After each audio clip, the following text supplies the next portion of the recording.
안녕하세요. 저는 인천에 살고 있는 30대의 평범한 여성이랍니다. 세상에 별 사람들이 다 있듯 별의별 사연들을 품고 살잖아요. 그런데 저는 제가 이 일을 겪기 전까지는 그렇게 크게 힘든 일이 없었습니다.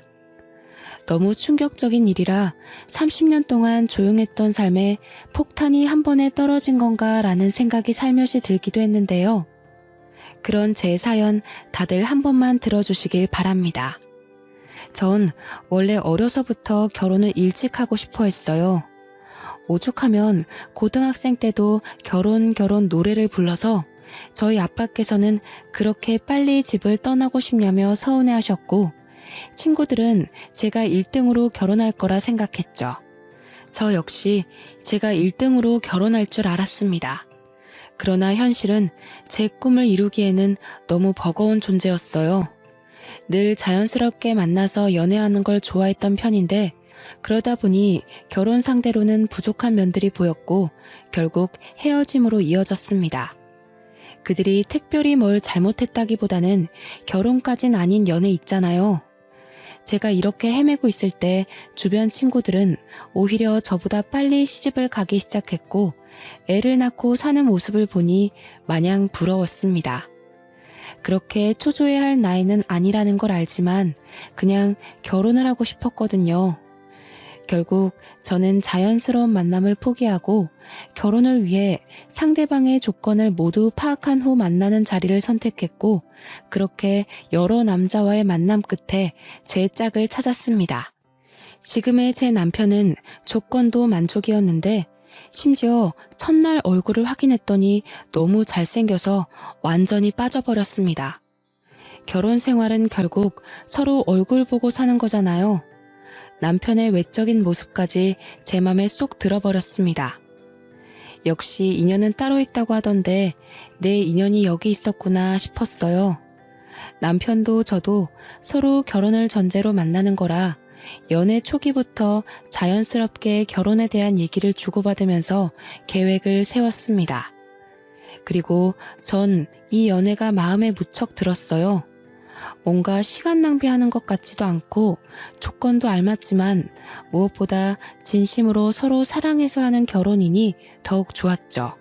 저만큼이나 결혼을 서두르고 싶어 했던 남편은 만난 지 1년도 안 된 상태에서 제게 프로포즈를 했습니다. 예상치도 못하게 받은 프로포즈는 잊을 수 없는 감동으로 남았고 저희는 바로 결혼을 준비했어요.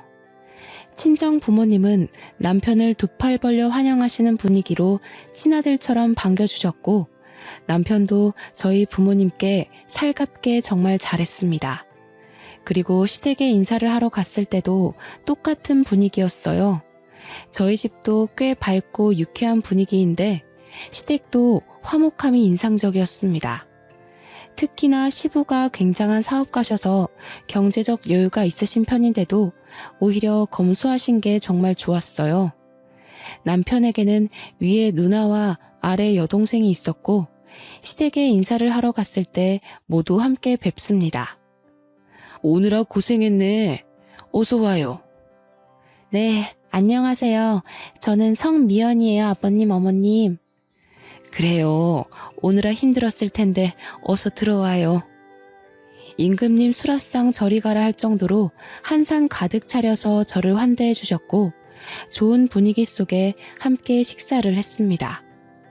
처음엔 형식적인 대화들로 시작해서 슬슬 어색함이 풀렸죠. 그리고 시부께서는 제게 정말 마음에 쏙 든다며 첫 대면에 통과를 아주 통쾌하게 외치시며 배웅을 해주셨습니다. 양가에 모두 인사를 마치고 나니 결혼한다는 게 실감이 나기 시작하면서 양가 부모님 모두 저희를 좋게 봐주시니 다행이었어요. 이 얘기를 제 친구들에게 했었는데 몇몇 친구들은 더 살아봐야 안다고 말해주기도 했고 몇몇 친구들은 시댁 제대로 만난 것 같다면서 부럽다고 하기도 했습니다. 제가 사람 보는 눈이 정확하지는 않지만 느낌상 시댁 잘 만난 것 같다는 생각을 하긴 했어요. 사실상 형님의 신우까지 있으면 조금 쉽지는 않죠.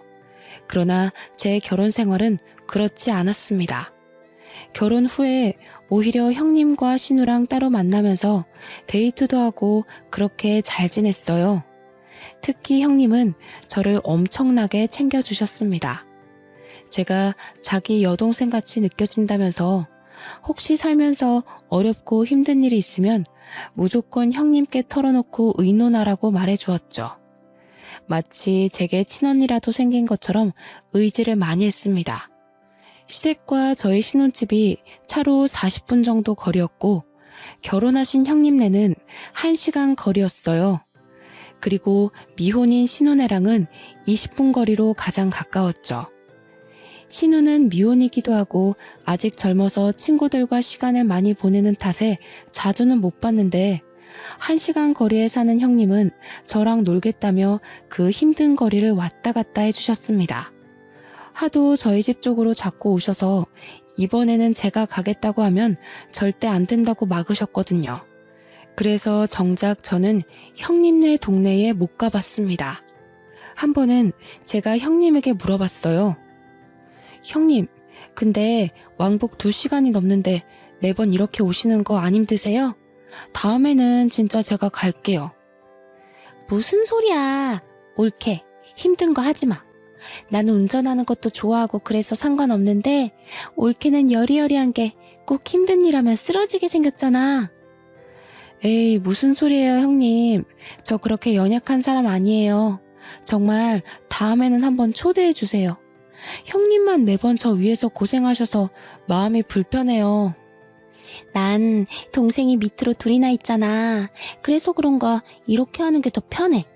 올케가 우리 동네로 오고 그러면 오히려 불편해서 제대로 놀지도 못할 것 같아. 그니까 그런 거 신경 쓰지 말고 보자. 얼굴 보는 게 중요하지 누가 오고 가면 어때? 형님은 여장부 스타일에 정말 당차신 분이라서 안 친했을 때는 약간 무서웠는데 막상 친해지고 보니 이렇게 다정하신 분이었죠. 제가 힘들까봐 그게 싫어서 본인이 매번 저를 보러 오시던 분이셨고 올 때 또 빈손으로 오지도 않으셨습니다. 밑반찬이나 여자 몸에 좋은 것들을 막 사다 주시곤 했어요. 형님이랑 친해지면서 속마음도 들어볼 수 있었는데 제게 넌지시 말을 하더라고요. 옳게, 우리 부부 벌써 결혼 7년 차인가? 그런데 왜 애가 없는지 안 궁금했어? 그런 걸 뭘 궁금해요. 요즘 딩크 부부도 많고 부부 사생활인데 뭐하러 물어요, 형님. 고맙네. 나는 아기를 정말 낳고 싶었고 꼭 낳아야 했거든? 근데 3년 동안 애가 안 생기는 거야. 그래서 남편이랑 병원을 가서 검사를 해봤더니 내 자궁이 약해서 애를 못 갖는데. 말 그대로 불임인 거지. 의사한테 그 말 듣는데 너무 서글픈 거 있지? 그래서 남편이랑 그냥 둘이서 쭉 살기로 했어. 형님, 마음고생 심하셨겠어요. 아, 그때 생각하면 뭐 전부를 잃은 기분이었지. 실제로 전부를 잃은 것도 맞고. 그래서 나는 도준이가 결혼한다고 옳게 데려왔을 때 너무 기쁘더라고. 둘이 잘 살다가 자연스럽게 애도 낳을 거고 그럼 조카 생기는 거잖아. 난 진짜 조카한테 뭐든 다 해줄 거야, 옳게. 언제일지는 모르겠지만 태어날 아기는 좋겠네요. 형님, 정말 아픈 상처를 저한테 이렇게 꺼내주셔서 감사해요. 그간 왜 형님네는 아기가 없는지 살짝 궁금하긴 했는데 이날 형님의 말을 듣고 마음이 참 많이 아프더라고요. 또 한편으로는 부담 갖지 말라면서 말은 했지만 내심 조카를 얼마나 바라고 계실까 싶기도 했죠. 저희 부부는 아기를 늦게 가질 생각도 없었고 자연스럽게 가질 생각이었기 때문에 하루빨리 좋은 소식을 들려드려야겠다 싶었습니다. 저를 챙겨주는 좋은 마음은 형님뿐만이 아니었죠. 시부모도 정말 과했습니다. 명절이 되어 시댁에 가기라도 하면 제가 힘들까봐 오히려 형님과 신우에게 일을 시키고는 하셨죠. 자꾸 그런 모습들이 오히려 부담스러워 정말 괜찮다고 제가 하겠다고 나서면 남편까지 나서서 저를 쉬게 했습니다. 저 정말 괜찮아요. 다 같이 얼른 하고 쉬는 게 좋죠. 저도 할게요. 무슨 소리야. 얼른 방에 가서 쉬고 있어. 이런 거 젊어서부터 자꾸 하면 몸 상해. 그래, 옳게. 나랑 도희가 할 거니까 얼른 가서 쉬어. 아, 정말 괜찮아요. 그냥 같이 할래요. 어디 아픈 것도 아닌데 저만 왜 특별 대우를 받아요. 그게 우리 집안 룰이야. 며느리라고 막 부려먹는 거 난 딱 질색이야. 그니까 얼른 들어가서 쉬다가 저녁 먹을 때 나와. 상상도 해본 적 없는 시댁에서의 풍경이었습니다. 제 지인들만 해도 명절 날이로 명절만 지내고 오면 끙끙 앓고는 했는데 전 오히려 너무 심심했죠. 과할 정도로 저를 아껴주고 챙겨주는 시댁 식구들 덕분에 좋기도 하지만 한편으로는 부담스럽기도 했습니다. 저를 과하게 챙겨주셨던 분들이지만 약간 이상한 부분은 있었어요. 형님은 제가 몸에 해로운 것이라도 하려고 하면 완전 태도가 돌변하셨습니다. 평소에 보지 못한 모습을 보이며 정색을 하더라고요. 형님과 데이트를 하다 가볍게 맥주 한 잔을 먹으려고 한 적이 있었죠. 그런데 형님은 갑자기 정색하면서 저를 말렸습니다. 옳게, 지금 술 마시려는 거야? 치킨을 먹는데 맥주를 안 마셔요? 전 당연히 맥주 한 잔 하는 줄 알았죠. 형님 드시기 싫으시면 음료수 드세요. 저는 시원하게 맥주 마시려고요. 무슨 소리야, 옳게. 내가 맥주를 마시고 옳게는 음료수를 마셔야지. 아직 아기도 안 낳은 사람이 몸 관리 안 하는 거야? 그러다 큰일 나. 형님, 맥주 한 잔 먹는다고 무슨 큰일이 나요. 평소에도 마시는데요. 평소에도 마신다고? 그러지 마, 옳게. 몸 관리는 똑바로 해야 해. 그러다 나처럼 애 못 가지면 정말 어쩌려고 그래. 그걸 원하는 거야? 네? 그건 아니지만. 형님, 혹시 화나신 거예요? 나 지금 화났거든? 몸 관리 좀 잘해줘. 다 큰 성인이 맥주 한 잔을 마신다고 화를 내는 걸 보고 황당했습니다. 제가 임신 중에 마시는 것도 아니고 심지어 임신 준비를 하고 있는 것도 아닌데 너무 과하지 않나 싶었죠. 이때부터 형님의 행동을 유심히 보게 되었어요. 그렇게 유심히 보니까 형님이 제게 과하게 막는 것들이 있다는 걸 알았죠. 너무 자극적인 음식이나 건강에 해로운 음식들은 절대 먹지 못하게 했고 형님이 해다 주는 반찬이나 먹자고 하는 음식들은 전부 산모에게 좋은 음식이나 여자에게 좋은 음식이었습니다. 물론 가볍게 생각하면 임신을 생각하고 있는 저를 위해서 노력해 주신다고 생각할 수 있지만 결코 가볍게 생각할 수 있는 문제가 아니었죠. 왜냐면 시모도 가만히 있는데 왜 형님이 나서서 임신 압박을 은근히 주는 건지 모르겠더라고요. 이게 말로만 듣던 임신 압박이구나를 내심 깨닫게 되었습니다. 평소에는 천사 모습을 한 형님이셨지만 저렇게 제가 본인의 뜻에 어긋난다 싶으면 완전히 정색한 호랑이로 돌변하고는 했죠. 그런 모습들이 점점 불편해지기 시작할 때쯤 아니나 다를까 형님은 대놓고 제게 물어봤습니다. 옳게, 그나저나 아직 소식은 없는 거야? 네? 어떤 소식이요? 어떤 소식이냐니. 당연히 임신이지. 아, 네, 아직 없죠. 왜 아직 없어? 한참 불타오를 신혼인데 아직 없으면 문제 있는 거 아니야? 그런데 그렇게 천하태평하게 있는 거야? 형님, 저희 결혼한 지 이제 2달 조금 넘었어요. 아직 걱정할 정도는 아니잖아요.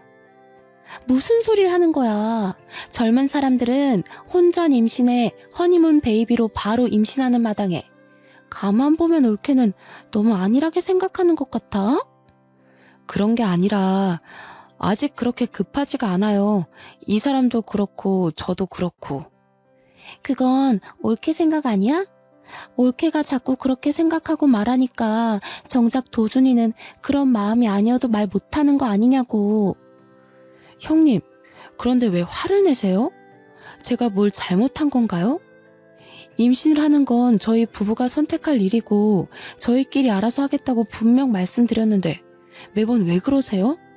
저 형님이 자꾸 이러시는 거 너무 불편해요. 옳게. 불편이고 뭐고 지금 그게 중요한 게 아니야. 내일 나랑 어디 좀 가자. 오후에 시간 꼭 비워도. 형님은 제게 임신을 아직도 안 했다며 대놓고 화를 내셨어요. 과연 이게 맞는 상황인가 싶었습니다. 저는 이날 집으로 돌아와서 아무리 생각을 해봐도 형님의 태도를 이해하긴 어려웠고 남편에게 전부 솔직하게 말했어요. 여보, 형님이 자꾸 나한테 임신하라고 압박을 줘. 한두 번도 아니고 술 마시면 몸 관리 안 한다고 뭐라고 하고 조금 매운 거 먹어도 뭐라고 하시는데 처음에는 그러려니 했거든?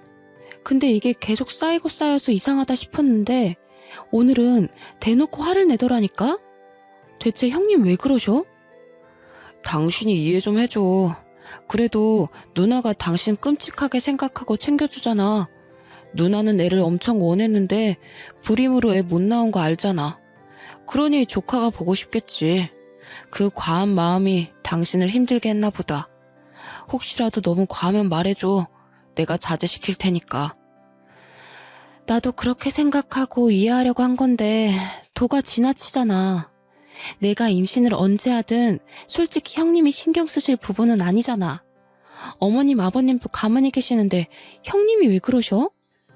그렇지 맞지. 누나가 조금 과했네. 당신이 이해 좀 해줘. 남편에게 말했지만 돌아오는 대답은 이해를 해달라 뿐이었습니다. 솔직히 저도 형님이 불임이라는 말을 듣고 조카를 원해서 그렇겠다고 생각을 하면서 이해하려고 노력을 많이 했었죠. 하지만 저렇게 대놓고 화까지 내는 걸 누가 쉽게 이해하겠어요. 기분이 너무 나빴지만 꾹 누르고 다음 날이 되었습니다. 형님은 이날 제게 어딘가를 가자고 했지만 솔직히 가기 싫었어요. 가기 싫어서 빈둥빈둥하고 있는데 아주 칼같이 저를 데리러 왔고 어디 가는지도 모르고 우선 차에 탔습니다. 제가 차에 타서도 내내 어디 가는 거냐고 물었는데 대답을 안 해주는 거예요. 자꾸 말을 돌리고 회피하는 게 느껴져서 뭔가 이상하다고 싶었습니다. 그렇게 한 상가 건물 지하 주차장을 들어가는데 그 건물은 병원 건물이었죠. 얼핏 산부인과를 본 것 같아서 제가 혹시나 하는 마음에 차에서 내리지 않고 물어봤습니다. 형님, 설마 지금 산부인과 가는 거예요? 산부인과 가는 거 맞는데? 여기가 내 지인이 의사야. 그래서 잘해줄 거야. 걱정하지 말고 얼른 가보자. 자연 임신이 어려운 거면 빨리 시험관이든 뭐든 해야지. 그렇게 넋 놓고 있을 때가 아니거든. 형님, 정말 뭐 하시는 거예요? 저랑 의논도 안 하시고 병원을 데려오세요. 지금 이거 너무 선 넘는 행동인 거 아시죠? 정말 많이 참으려고 노력하고 있는데 오늘은 도저히 못 참겠네요. 검사를 받더라도 제가 알아서 받을 거니까 제발 저희 부부 일에 신경 좀 꺼주실래요? 가긴 어디를 가. 여기까지 왔으면 검사라도 하고 가라니까. 검사하는 게 뭐 어려운 것도 아닌데 대체 왜 그래 어린애처럼. 제가 지금 검사하는 게 어려워서 이래요? 형님 행동하시는 게 기분 나쁘니까 그렇죠. 저는 형님이 잘 챙겨주셔서 진심으로 좋고 감사했는데 아무래도 적당히 선을 두고 보는 게 좋겠네요. 당분간은 따로 찾아오지 말아주세요. 전 그렇게 차에서 내렸고 저를 부르는 형님을 무시한 채 가버렸습니다. 집으로 오는 길 내내 아무리 생각해도 너무 화가 나는 거예요. 막말로 형님이 뭔데 저렇게까지 설치는지 모르겠고 불편하다 못해 오만정이 다 떨어졌습니다. 남편이 퇴근해서 돌아올 때까지 전 기다렸다가 남편에게도 말했어요. 나 오늘 형님 손에 이끌려서 강제로 산부인과 가서 검사받을 뻔했어. 나한테 한마디 상의도 없이 병원까지 갔다고. 내가 대체 어디까지 이해를 해줘야 하는데? 말 좀 해봐. 아, 정말이야? 누나가 너무 심했네. 내가 누나한테 그러지 말라고 말할게. 그러지 말라고 말하는 게 아니라 대체 왜 그러냐고 좀 물어봐. 나도 궁금해 죽겠으니까. 어머님, 아버님도 나한테 임신 강요를 안 하시는데 왜 형님이 저렇게 계속 스트레스를 주는 건데? 그리고 어디 한번 물어보자. 당신도 사실 아기를 빨리 원하는데 나 때문에 말 못하고 있다는 게 맞아? 어? 아니 뭐 꼭 그런 거는 아니고 그냥 빨리 생기면 좋기는 하지. 나한테는 그런 말 한 적도 없잖아. 그런 생각이 있으면 당사자인 나한테 말을 해야지. 왜 형님한테 말해서 전해 듣게 만들어? 결국 당신도 문제야. 이날 남편에게 엄청나게 퍼부었습니다. 형님을 대신해 남편에게 화풀이를 한 거죠. 남편은 한참을 제 말을 들어주다가 사실은 아이를 원한다면서 빨리 낳고 싶다고 말을 했어요. 이런 말을 아내인 제게 했으면 정말 좋았겠죠. 왜 저한테 안 하고 형님에게 했는지 모르겠더라고요. 전날 남편이 형님에게 연락해서 앞으로 제게 임신에 대한 압박을 주지 말라고 말하는 걸 얼핏 들었지만 모른 척 했습니다. 이후 형님은 정말 미안하다고 연락이 몇 통 왔었어요. 조카를 너무 원했는데 아무래도 본인의 방식이 잘못이었다며 사과를 한다고 했죠. 우선 사과를 받아줄 거지만 적당히 거리를 뒀으면 좋겠다고는 말했습니다. 예전처럼 너무 자주 만나는 건 원치 않는다고 말했어요. 이 말을 잘 포장해서 돌려서 말을 했고 형님도 알겠다고 하셨죠. 이미 제대로 정이 떨어졌고 불쾌함을 너무 느낀 상황이라 예전 사이로는 절대 돌아갈 수 없다고 생각했습니다. 또 형님의 진짜 모습을 봐버려서 그런가 더욱 예전처럼 지내기 싫었어요. 형님이 보고 싶든 보기 싫든 시댁에 가야 하는 명절은 돌아오고 형님이 싸운 후 처음 맞이하는 명절이 되어 시댁에 갔습니다. 여전히 저를 공주 대접해 주셨지만 이제는 제가 완강하게 나서서 일 꼭 하겠다고 그렇게 하지 마시라고 불편하다고 했죠. 그런 제 모습에 오히려 시댁 식구들이 다 놀랐지만 괜히 꼬투리 잡힐 일은 하지 않는 게 좋겠다고 생각했습니다. 그렇게 전도 부치고 음식을 만들다가 옷에 계란물을 흘려서 갈아입으려고 방에 갔죠. 저희 시댁이 2층 집이고 저희가 가면 2층을 사용해요. 옷을 갈아입고 2층에서 1층으로 내려오는데 1층에서 형님과 남편 그리고 신우가 다투는 소리가 들렸습니다. 시모와 시부는 방에 들어가서 쉬고 계셨거든요. 저는 뭔가 직감적으로 이건 꼭 내가 들어야 한다고 생각을 해서 엿듣기 시작했죠. 그럼 이게 다 나 때문이라는 거야? 애초에 이건 도준이 네 탓이지. 결혼한 지가 언젠데 아직도 애 한 명을 못 만들어. 너 바보냐? 어디 부족해? 그만들 좀 해. 다 들리겠다고. 엄마 아빠도 그렇고 새언니도 들으면 어쩌려고 그래 정말? 어련히 알아서 할 건데 누나가 설쳐서 이 꼴 난 거를 왜 인정을 안 해? 웃기지 마. 그게 뭐가 그렇게 어렵다고 너는 여태 몇 년 동안 그거 하나를 못하냐고. 언제까지 내가 이러고 있어야 하는데 나는 뭐 좋아서 이러고 있냐고. 아 그럼 빠지던가. 원래 아들인 나한테만 주는 건데 불쌍해서 끼워줬더니 말이 많아. 내가 경고하는데 누나 설치지 마. 한 번만 더 설쳐서 일 키우면 누나는 국물도 없어. 아 그만들 좀 하라고. 기다려봐. 내가 망 보고 올게. 딱 봐도 내용이 이상한 대화였고 신우가 망을 보고 온다는 말에 전 다시 계단을 올라갔습니다. 그리고 자연스럽게 내려오는 척 했어요. 마주친 신우에게는 뭐 가지러 가냐고 물었고 저를 보고 깜짝 놀란 신우는 어색하게 그렇다며 올라갔습니다. 내려와서 아무렇지 않게 음식을 하는데 아무리 생각해도 저 대화에 대해 너무 물어보고 싶었죠. 그러나 물어본다고 대답해줄 사람들은 아니었기에 머리를 굴려봤어요. 분명히 뭔가 있구나 싶었습니다. 제가 음식을 하는 와중에도 제 눈치를 살짝 보는 형님과 남편의 시선이 느껴졌지만 애써 무시하며 음식을 했어요. 다 끝낸 후 다 같이 저녁을 먹는데 갑자기 형님이 이상한 말을 꺼냈습니다. 우리 엄마랑 아빠는 좋겠네. 며느리가 하지 말라고 해도 직접 이렇게 맛있는 명절 음식도 해주고. 좋기야 한데 정말 괜찮으니까 다음부턴 하지 마. 힘들어. 그래 세아가. 여기 식구가 몇인데 너까지 고생하니? 거봐. 들었지, 올케? 다음부터는 안 해도 괜찮아. 올케는 이런 거 하지 말고 예쁜 손주를 안겨줘야 진짜 효도하는 거지. 그렇지? 아유, 그럼 바랄 것도 없지. 내가 지금 이 나이에도 아직 버티고 있는 이유가 태어날 손주한테 한 푼이라도 더 주려고 그러는 건데. 그러게. 생각해보니 너희는 여태 소식이 없니? 병원은 가본 거야? 몸에 문제 있는 거 아니야? 아, 저희 아직 젊고 병원까지는 안 가봤어요. 조금 더 노력해보고 그래도 안 생기면 같이 병원 가볼게요. 젊다고 생각할 문제가 아니야, 세아가. 요즘 식습관에 환경 문제까지 겹쳐서 젊은 아가씨들도 불임이 얼마나 많은데 그걸 가볍게 생각하고 있었어? 조금 실망인데. 하루빨리 병원 가서 결과 알려주도록 해. 내가 다른 건 다 세아가 너 편하게 해주지만 이 문제는 쉽게 넘어갈 게 아니야. 네, 알겠습니다. 딱 봐도 병원 가서 검사시키려는 형님의 속셈이 보였죠. 대화 내용도 그렇고 저렇게까지 해서 저를 병원에 데려가는 모습도 그렇고 아무래도 뭔가 있다는 생각을 떨쳐낼 수가 없었습니다.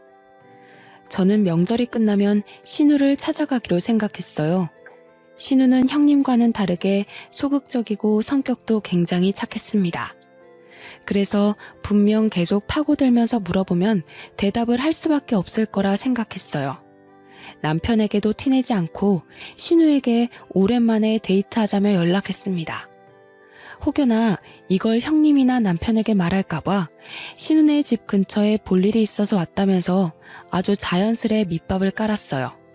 그리고 신우는 의심 없이 반갑게 저를 만나러 나왔죠. 신우와 저녁을 맛있게 먹고 조용한 카페를 찾아가서 대화를 나눴습니다. 솔직하게 뭐냐고 물어볼까 아니면 은근슬쩍 알고 있는 척 물어볼까 엄청 고민했어요. 신우 성격상 제가 뭘 알고 있어야 스스로 실토할 것 같아서 아는 척 연기를 시작했습니다. 아가씨, 나는 우리 식구들 다 진심으로 아주 좋았는데 어머님 아버님 빼고는 나한테 다들 진심이 아니었더라? 아가씨도 그렇고 그래서 너무 속상하던데? 네? 언니 그게 무슨 말이에요 갑자기? 뭐든 꼬리가 길면 다 걸리는 법이거든.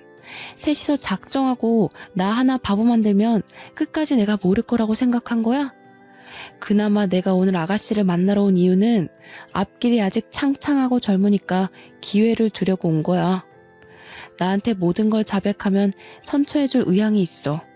그렇지만 조금이라도 다르게 말하면 오빠랑 형님처럼 똑같이 처벌받게 할 거야. 네? 그게 처벌할 수 있다고요? 아닌데. 그럴 리가 없는데. 나 시간 없어. 선택해서 얼른 말해. 새언니, 정말 미안해요.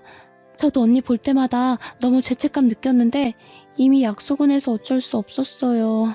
지금이라도 뭐든 다 할 테니까 제발 처벌은 하지 말아주세요. 저 아직 시집도 못 갔는데 제발요. 울며 불며 신우이가 말한 내용은 충격 그 자체였습니다. 시부모에게는 재산이 꽤 있는데 남자 손주를 낳는 자식에게 막대한 재산을 물려주겠다고 자식에게 약속을 했답니다. 거기다 유일하게 아들인 우리 남편이 남자 손주를 낳으면 시부가 회사까지 물려주겠다고 했다더군요. 그런데 시부 연세가 꽤 있으셔서 하루빨리 회사를 누군가 물려받아야 했고 정 자식들에게 소식이 없으면 전문 경영인에게 넘기겠다고 했다네요. 그 얘기를 들은 형님과 남편은 작당 모의를 한 거죠.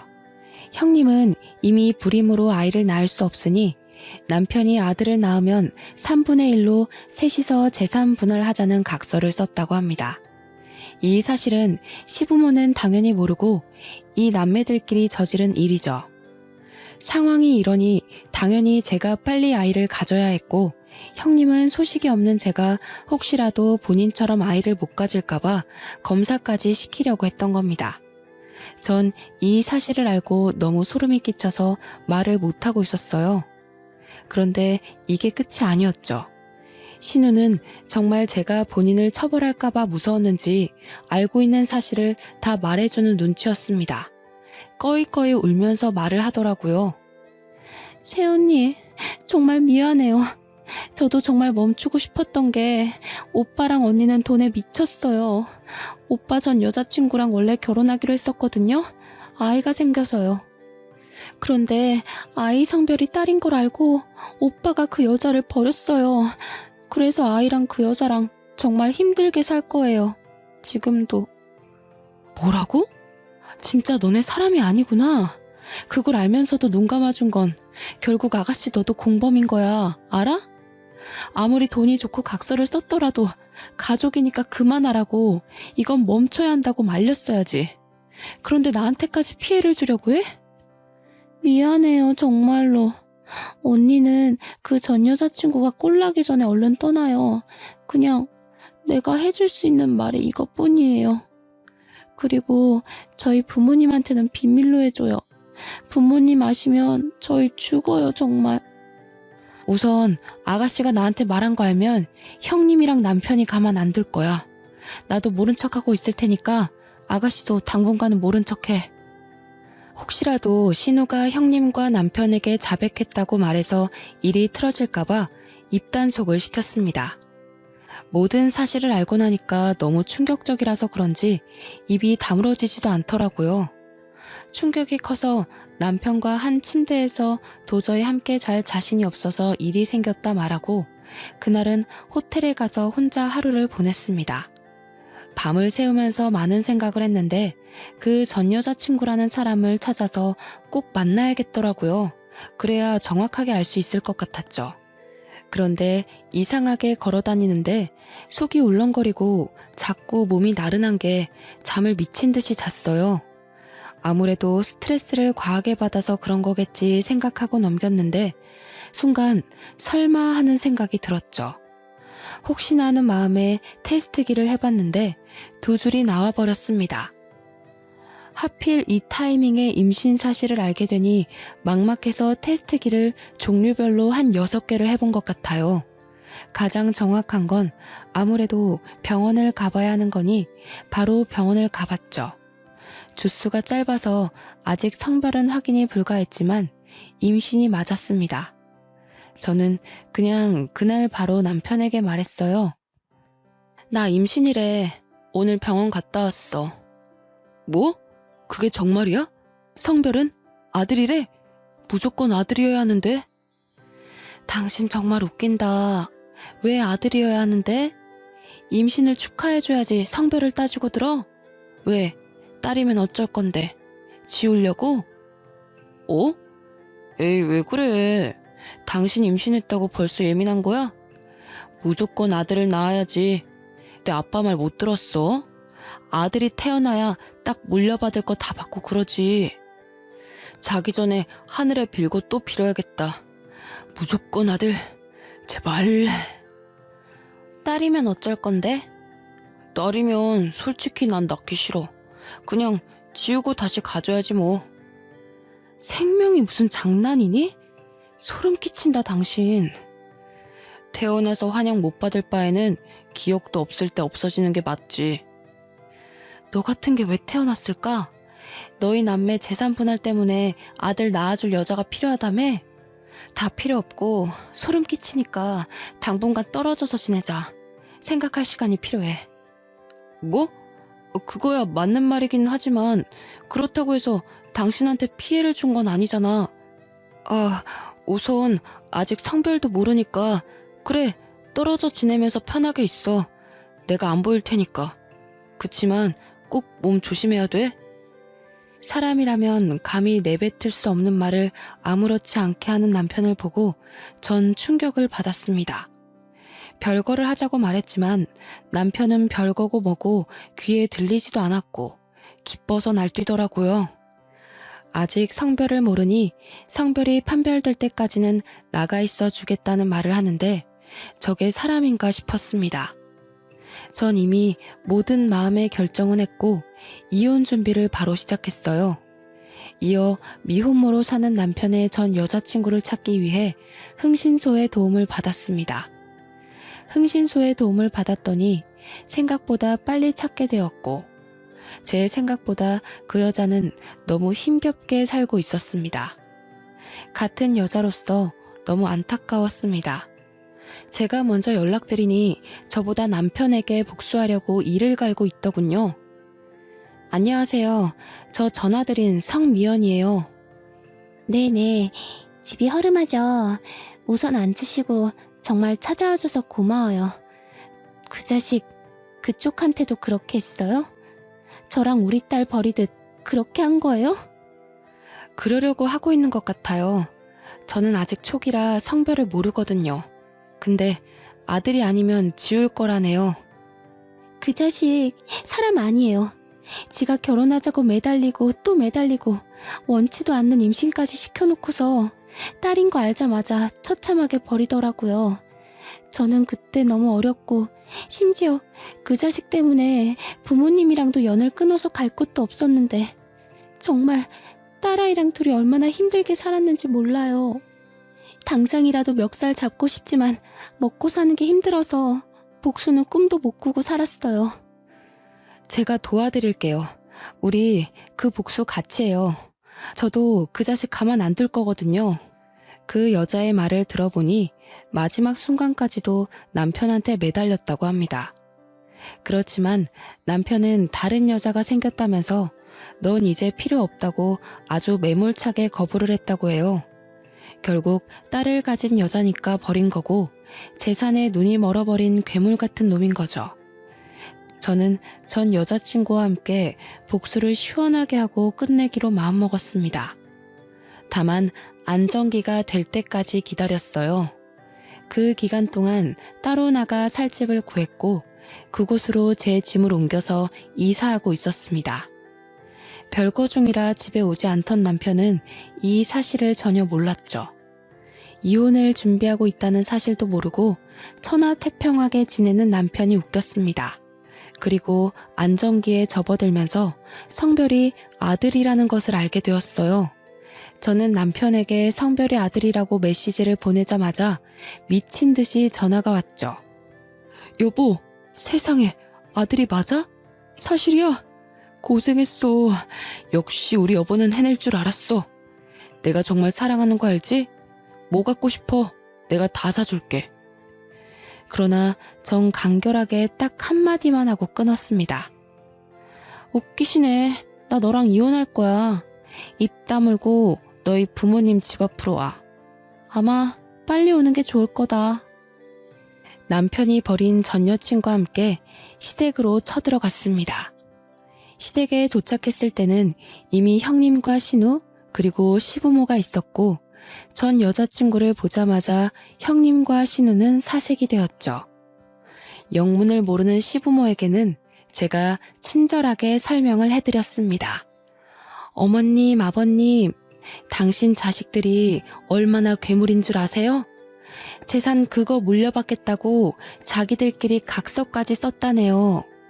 제 남편이 아들 낳으면 3분의 1에서 나눠 갖기로요. 그리고 여기 있는 이 여자분은 저랑 만나기 전에 이미 남편의 딸을 낳으신 분이에요. 그런데 남편이 아들이 아니라 딸을 낳았다면서 이 여자분을 버렸다네요? 뭐라고? 그게 사실이니? 네, 제가 산 증인이죠. 제 딸아이가 벌써 5살이에요. 그 세월을 얼마나 피눈물 흘리면서 살았는 줄 아세요? 아무리 돈이 좋다고 해도 그렇지. 어떻게 그럴 수 있냐고 어떡해. 그 나쁜 자식 때문에 나랑 내 새끼는 매일 피눈물 흘리면서 살았는데 아직도 이러고 살고 있네요. 당신 아들은 돈에 미쳤다고요. 저한테 형님은 그러셨죠. 애 빨리 낳으라고 압박 주셨고 술도 한 모금 못 마시게 하고 마치 겉으로는 저를 무척 아끼는 척하면서 사실은 애 빨리 갖게 하려고 참 애 많이 쓰셨죠? 그런데 어머님, 아버님, 이 사람이 저 임신했다는 말 하자마자 뭐라 한 줄 아세요? 아들 아니면 지우고 다시 갖자던데요. 딸이면 낳을 필요가 없다고요. 그래서 저 이혼할 거예요. 제 말이 끝나자마자 시모는 뒷목 잡고 쓰러졌고 뒤늦게 도착한 남편은 전 여자친구를 보자마자 막 쫓아내려고 했습니다. 그걸 제가 말리고 있는데 시부가 남편의 멱살을 잡고 확 끌어서 뺨을 때리며 말했어요. 정신 차려. 네가 사람이냐? 내가 그런 뜻으로 너희한테 말한 줄 알아? 나는 괴물 새끼들한테는 돈 한 푼 줄 수 없다. 당장 내 집에서 나가. 이 말을 들은 남편은 저 때문에 모든 게 망했다면서 제 뺨을 때리더라고요. 그래서 저도 어이가 없어서 급소를 확 발로 차주면서 말했죠. 웃기고 있네. 야, 너 같은 건 씨 뿌릴 자격도 없어. 넌 죽을 때까지 절대 뿌리고 다니지 마. 여자들이 너무 아까우니까. 그러고 시댁을 나섰습니다. 몇 달 동안 남편과 이미 별거 중이었고 시댁 소식은 들을 길이 없었는데 그나마 신우가 먼저 연락해서 술술 말해주더군요.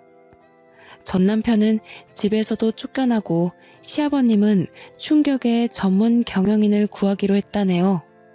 너무 통쾌하더라고요. 웃긴 건 시부의 모든 경제적 지원이 끊겨버린 남편은 제게 다시 시작하자며 매달리기 시작했습니다. 제 뱃속에 아들이 있으니 다시 시부모님을 설득해서 자기가 회사만 물려받으면 모든 게 끝난다고요. 그 말을 듣는데 참 어이가 없었죠.